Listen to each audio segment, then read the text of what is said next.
పెట్టుబడుల అవగాహనపై రేవంత్ మరియు గిరిబాబు గారు కండక్ట్ చేసే వెబినార్ కోసం ఈ నెంబర్కి కాల్ చేయండి. నమస్తే, వెల్కమ్ టు సుమన్ టీవీ. నేను విష్ణు. ప్రస్తుతంతో పాటు senior chartered accountant and businessman Balaram Reddy గారు ఉన్నారు. వారితో మాట్లాడదాం. సార్ నమస్తే. సార్ బలరాం రెడ్డి గారు. నమస్తే విష్ణు గారు. సార్ బలరాం రెడ్డి గారు, ఇప్పుడు వీసాల విషయానికి వస్తే యూఎస్కి వెళ్ళాలన్నా, యూకేకి వెళ్ళాలన్నా, కెనడాకి వెళ్ళాలన్నా కూడా వీసా రావడం అనేది అది ఆషామాషి విషయం కాదు. సంవత్సరం 2 ఏళ్ళ వరకు పడుతుంది. చాలా ఫైట్ చేయాలి వీసా కోసం. అంటే దుబాయ్ విషయానికి వస్తే అంటే అసలు వీసా ఎన్ని రోజుల్లో వస్తుంది? దుబాయ్ వెళ్ళడానికి, అక్కడ ఉండడానికి ఎన్ని రకాల వీసాలు ఉన్నాయంటారు? ఏ కేటగిరీ ఆఫ్ పీపుల్కి ఏ వీసా వర్తిస్తుంది అంటారు? సో ఇది మంచి క్వశ్చన్ అడిగారండి విష్ణు గారు. మీరు అన్నట్టుగా వేరే కంట్రీస్, కొన్ని అడ్వాన్స్ కంట్రీస్ చూస్తే కనుక వీసా రావడం చాలా కష్టం.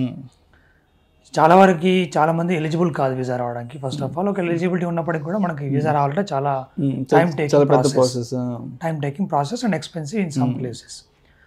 కానీ దుబాయ్తో చూస్తే కనుక దుబాయ్ అనేది చాలా tourism friendly country. User friendly లాగా టూరిజం ఫ్రెండ్లీ కంట్రీ అనమాట. ఆ tourism friendly city Dubai is a city, UAE is a country. So అందువల్ల వాళ్ళని వీసా ప్రాసెస్ కానీ వీసా ఇవ్వడం కానీ చాలా ఫాస్ట్ అండ్ తక్కువ కాస్ట్లో అయిపోతుంది. సో మనకి ఏ రకమైన వీసాస్ ఉన్నాయి, ఎట్లాంటి కేటగిరీస్ ఆఫ్ వీసాస్ ఉన్నాయని చూస్తే కనుక మనకి ఒకటి టూరిస్ట్ విజిటర్స్ వీసా ఒకటి ఒక కేటగిరీ, ఇంకో category residence visa category. So tourist visa category చూస్తే కనుక జనరల్గా మనకి టూరిస్ట్ వీసా అనేది it can be a tourist visa, it can be a visit visa also. Tourist visa అంటే కనుక మనకి ఎవరైనా anyone who wants to travel to Dubai they can apply through agents, travel agents కానీ tourist agents కానీ ఆ hotels కానీ వాళ్ళు ఇచ్చే వీసాని టూరిస్ట్ వీసా అంటారు అన్నమాట. అందులో కూడా 30 days వీసా ఉంటుంది, 60 days వీసా ఉంటుంది. ఈ మధ్య they given 6 months multiple entry visa కూడా ఉంది. జనరల్గా విజిట్ వీసా అని ఏంటంటే ఒక సింగిల్ ఎంట్రీ వీసాసే ఉంటాయి. But now they opened multiple entry visas కూడా ఉన్నాయన్నమాట. ఓకే, సో అదొక కేటగిరీ. ఇంకొకటి family visa are visit visa. అంటే ఏంటంటే ఓన్లీ రిలేటివ్స్ మాత్రమే ఇవ్వచ్చు ఆ వీసాని. అది కొంచెం తక్కువ ఖర్చుతో వస్తుంది, బట్ దాని డాక్యుమెంటేషన్ కొంచెం ఎక్కువ ఉంటుంది. సో ఫ్యామిలీ అంటే wife to husband or to children or to blood relations, అట్లాంటి వాళ్ళకి ఇచ్చే వీసాని విజిట్ వీసా అంటారు అనమాట. అది అంత పాపులర్ కాదు, but that is less expensive. Tourist visa అనేది మనకు చాలా popular. Anyone who travels to Dubai generally they apply this tourist visa. మనకి ఖర్చు వైజ్ చూస్తే కూడా చాలా తక్కువ ఉంటుంది. 7,000-8,000 మాకు వచ్చేస్తుంది. అఫ్ కోర్స్ అంటే depending upon the agent and all, ఎంత ఫాస్ట్గా కావాలి మనకు అన్న దాన్ని బట్టి కూడా మనకు ఖర్చు కొంచెం వేరీ అవ్వచ్చు. జనరల్గా అయితే మనకు ఒక 2 days 1 to 2 days మనకు రావచ్చు వీసా. ఓకే, అంత ఫాస్ట్గా వస్తుంది. 2-3 రోజుల్లోనే వీసా వచ్చేసి. ఇన్ఫాక్ట్ మీకు కావాలంటే అర్జెన్సీ ఉంటే 1 day లో వస్తుంది. Oh my God, morning apply చేస్తే ఈవినింగ్ కాల్ వస్తుంది. That's great really. సో అంత ఫాస్ట్గా వస్తుంది. So you not worry about the visa first okay to travel to Dubai. అదే సెకండ్ కేటగిరీ ఆఫ్ వీసా చూస్తే కనుక మనం రెసిడెన్స్ వీసా అని మాట్లాడుకున్నాం. రెసిడెన్స్ వీసాలో కూడా జనరల్గా ఎక్కువ మందికి అప్లై అయ్యే వీసా ఏంటంటే ఎంప్లాయ్మెంట్ వీసా. అది employment visa employer they generally apply. మనకి ఒక 2 years వీసా జనరల్గా వస్తుంది. Okay, 2 years multiple entry visa, ఎప్పుడైనా రావచ్చు, ఎప్పుడైనా వెళ్ళచ్చు, అది వస్తుంది. ఒకసారి మీకు రెసిడెన్స్ వీసా వచ్చింది అనుకో, మీరు మీ ఫ్యామిలీకి స్పాన్సర్షిప్ చేయొచ్చు. అది కూడా మీకు 2 years వీసా వచ్చేస్తుంది. అది కూడా పెద్ద ఎక్స్పెన్సివ్ కాదు జనరల్గా. అఫ్ కోర్స్ మీరు మీ ఫ్యామిలీని స్పాన్సర్ చేయాలంటే మీకు మినిమం అమౌంట్ ఆఫ్ శాలరీ ఉండాలి. ఒక 4,000 dirhams to 5,000 dirhams salary monthly ఉండాలి. జనరల్గా ఎవరికైనా ఉంటుంది. అదే రకంగా మీకు మీ పేరు మీద ఒక ఫ్లాట్ రెంట్ తీసుకుని ఉండాలి. అంటే మీరు ఫ్యామిలీ తెస్తే కనుక ఎక్కడ ఉంచుతారు అన్న ఒక రకమైన మాకు ఫెసిలిటీ చూపించాలి. కాబట్టి అదొక రిక్వైర్మెంట్ అనమాట. ఈ రెండు కనుక మనం కంప్లై చేస్తే కనుక you can sponsor your family also, and that visa will be 2 years visa. అది ఒక సెకండ్ కేటగిరీ వీసా రెసిడెన్స్ వీసాలో. ఇంకో కేటగిరీ ఏంటంటే ఈ మధ్య గోల్డెన్ వీసా అని స్టార్ట్ చేశారు ఒక 3 to 4 years క్రితం నుంచి. సో గోల్డెన్ వీసా అనేది కూడా అగైన్ ఒక స్టేటస్ సింబల్ లాగా కూడా చూస్తున్నారు చాలామంది. గోల్డెన్ వీసా రావాలి అంటే ఇది ఒక 10 years వీసా, జనరల్గా 10 years మల్టిపుల్ ఎంట్రీ వీసా, ఒక స్టేటస్ సింబల్ లాగా చూస్తారు చాలామంది. ఈవెన్ ఇండియన్స్ కూడా చాలామంది they want to have that visa. ఎందుకు అని అంటే కనుక అది ఒక స్టేటస్ సింబల్ ఇందాక చెప్పినట్టు కాదు ఒకటి, రెండోది మల్టిపుల్ ఎంట్రీ, ఎప్పుడైనా రావచ్చు, ఎప్పుడైనా వెళ్ళచ్చు. ఇంకొకటి ఏంటంటే ఈ రెసిడెన్స్ వీసా ఎంప్లాయ్మెంట్ వీసా అయితే కనుక if you're outside of UAE for 6 months or more, అప్పుడు ఆ వీసా మనకి క్యాన్సిల్ అవుతుంది. కానీ గోల్డెన్ వీసాలో అదేం లేదు. మీరు ఎన్ని రోజులు బయట ఉన్నప్పటికీ కూడా మళ్ళీ ఎప్పుడైనా రావచ్చు ఆ 10 years పీరియడ్లో. సో అదొక అడ్వాంటేజ్ ఉంది. సో గోల్డెన్ వీసా ఎవరికి ఇస్తారు, ఎలా ఇస్తారు అని చూస్తే కనుక జనరల్ ఇన్వెస్టర్కి ఇస్తారన్నమాట. ఇన్వెస్టర్ అంటే if you're investing in real estate property, అది రియల్ ఎస్టేట్లో కూడా ఒక 2 మిలియన్ dirhams వరకు ఇన్వెస్ట్మెంట్ చేస్తే then you're eligible for golden visa. మీరే కాకుండా మీ ఫ్యామిలీ మెంబర్స్ అనేది కూడా ఆ గోల్డెన్ వీసా వస్తుంది. 10 years visa, any time you can come and leave. అదే రకంగా బిజినెస్ పీపుల్ వాళ్ళకి చూస్తే కనుక so about 250,000 dirhams worth tax pay చేస్తే కనుక అట్లాంటి బిజినెస్ ఉంటే కనుక వాళ్ళకి కూడా ఎలిజిబిలిటీ ఉంటుంది. అది బిజినెస్ సైడ్. ఎంప్లాయ్మెంట్ సైడ్ చూస్తే కనుక if you're an employee drawing a salary of 35,000 dirhams monthly, so ఆ కేటగిరీలో ఉంటే కనుక ఒక 6 months వరకు మీకు ఆ ఎంప్లాయ్మెంట్లో ఈ శాలరీ మీకు నడుస్తుంటే కనుక then you're also eligible for golden visa. So ఆ ఎంప్లాయీస్కి గోల్డెన్ వీసా అలా ఇస్తారు. బిజినెస్ పీపుల్కి అయితే కనుక ఇన్వెస్ట్మెంట్ బట్టి ఎంత సైజ్ ఆఫ్ బిజినెస్ ఉంది, ఆ ఎంత సైజ్ ఆఫ్ ఇన్వెస్ట్మెంట్ చేస్తున్నారు దాన్ని బట్టి గోల్డెన్ వీసా ఇస్తారు. ఇదే కాకుండా మనకి గ్రీన్ వీసా అని కొత్తగా ఇంట్రడ్యూస్ చేశారు. Dubai generally they are encouraging lot of businesses to go environment friendly activities అనమాట.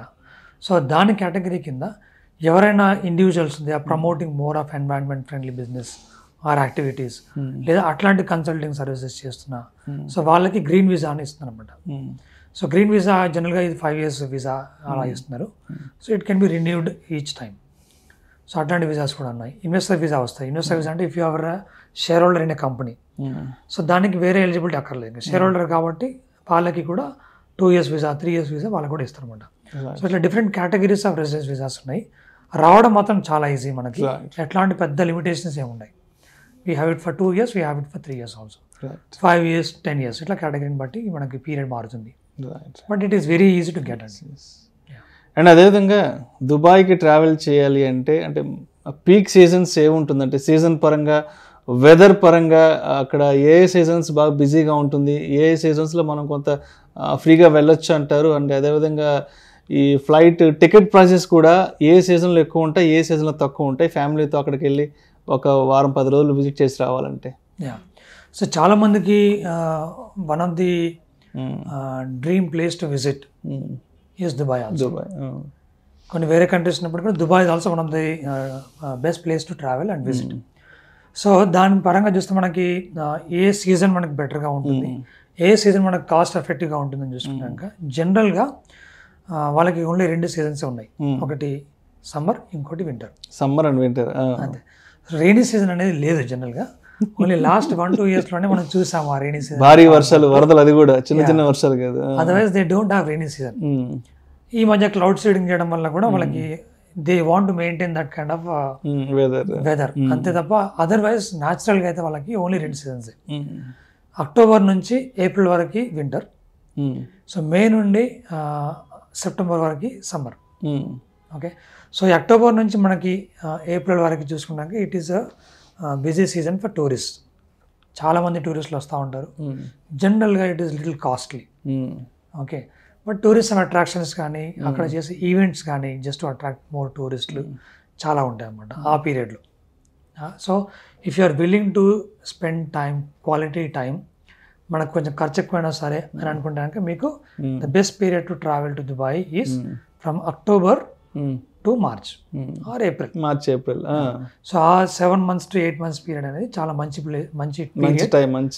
Time to travel. కొంత ఎక్స్పెన్సివ్ అవుతుంది కాదు, మీరు దుబాయ్కి వెళ్ళాలి కానీ మీరు కొంచెం తక్కువ బడ్జెట్లో వెళ్ళాలనుకున్నారు అనుకోండి, అప్పుడు ఆ మిగతా పీరియడ్ ఏదైతే ఉందో మనకి మే నుండి సెప్టెంబర్ వరకు. సో ఈ పీరియడ్ మీకు చాలా మంచిగా సూట్ అవుతుంది అన్నమాట. అందులో కూడా మనకి ఏంటంటే పెద్ద డిఫికల్టీ ఏముండదు. సమ్మర్ అయినప్పటికి కూడా ఎక్కువ బయట తిరిగే మనకి అవసరం కానీ అవకాశం కానీ ఉండదు. ఎంతసేపు ఇండోర్లో ఉంటాము. ఈవెన్ టూరిజం అట్రాక్షన్స్ కూడా చాలా వరకు అన్ని ఇండోరే ఉన్నాయి. ఒక 2-3 అట్రాక్షన్స్ తప్ప మిగతావన్నీ ఇండోర్ అనమాట. సో మీరు సమ్మర్లో వెళ్ళినప్పటికి కూడా ఆల్మోస్ట్ అన్ని టూరిజం అట్రాక్షన్స్ కవర్ చేసుకోవడానికి అవకాశం ఉంటుంది. ఓన్లీ ఒక 2 places, ఒక global village and miracle garden, ఈ 2 places మనకు జనరల్గా అవుట్డోర్ లో ఉన్న టూరిజం అట్రాక్షన్స్. ఇంకా మిగతా టూరిజం అట్రాక్షన్స్ అన్నీ కూడా మనకు సమ్మర్లో వెళ్ళినప్పటికి కూడా మనం విజిట్ చేసుకోవచ్చు. జనరల్గా ఈ ఆఫ్ సీజన్లో వెళ్తాయి, నేను చెప్పినట్టు ఇందాక మే నుండి మనకు సెప్టెంబర్ వరకు వెళ్తే కనుక మనకి టికెట్ కాస్ట్ తక్కువ ఉంటుంది. ఫ్లైట్ టికెట్ కాస్ట్ తక్కువ ఉంటుంది, చాలా చీప్గా వస్తుంది.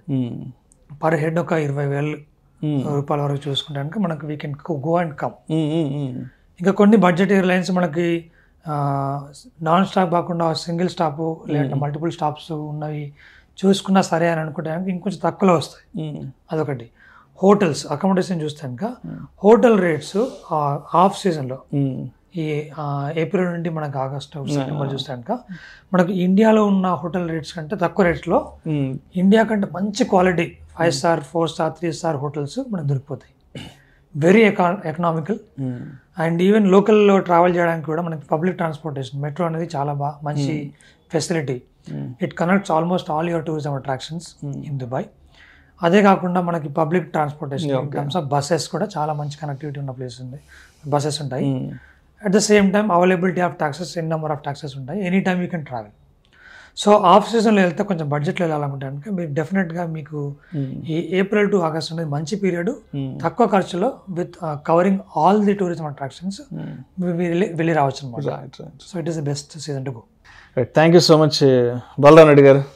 థ్యాంక్ యూ అండి. థ్యాంక్ యూ వెరీ మచ్ అండి. దుబాయ్ నుంచి ట్రావెల్ చేసి హైదరాబాద్లో మా సుమన్ టీవీ స్టూడియోకి వచ్చి దుబాయ్లో ఉన్న అన్ని విశేషాల గురించి ఇవాళ మా ప్రేక్షకులకు చక్కగా తెలుగులోనే మంచి ఇన్ఫర్మేషన్ని చాలా డీటెయిల్డ్గా షేర్ చేశారు. Thank you so much Balaram. My pleasure అండి. Thank you very much. Thank you అండి. సుమన్ టీవీలో మీ పర్సనల్ అండ్ బిజినెస్ ప్రమోషన్స్ కోసం కింది నెంబర్కి కాంటాక్ట్ చేయండి.